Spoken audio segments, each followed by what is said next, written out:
Sir ചോദിച്ചില്ലേ കോളേജിൽ കുത്തു നടന്നിട്ടും യുവമാരെയൊക്കെ എന്താ അറസ്റ്റ് ചെയ്യാത്തതെന്ന്? സാക്ഷികളില്ലെങ്കിൽ പോലും എനിക്ക് അറസ്റ്റ് ചെയ്യാമായിരുന്നു. പക്ഷേ ഈ നാട്ടിലെ നിയമങ്ങളുണ്ടല്ലോ, അത് വെറും ഓട്ടക്കലമാണ്. നീതി ചോർന്നു പോകാൻ പഴുതുകളിട്ടിരിക്കുന്ന ഓട്ടക്കലം.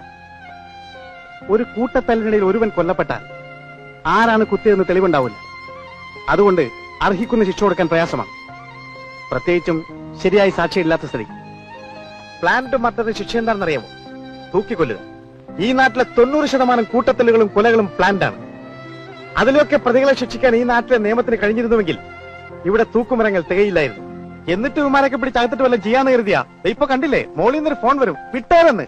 എന്ത് പോക്കത്രം കാണിച്ച് ആര് അറസ്റ്റ് ചെയ്താലും അവരെല്ലാം ഓരോ പാർട്ടി പ്രവർത്തകരായിരിക്കും.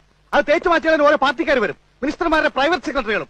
ഇവരുടെയൊക്കെ ചെരുപ്പ് നിൽക്കുന്ന പട്ടികൾ ഈ നാട്ടിലെ ചില പത്രക്കാര്. അവരെഴുതും പോലീസിന്റെ കഴിവില്ലായ്മ കൊണ്ടും അനാസ്ഥ കൊണ്ടാണ് കേസ് കഴിഞ്ഞത്. പിന്നെ ഇവിടുത്തെ പോലീസുകാരൻ ഈ നാട്ടിൽ എന്ത് ചിരക്കാനാ?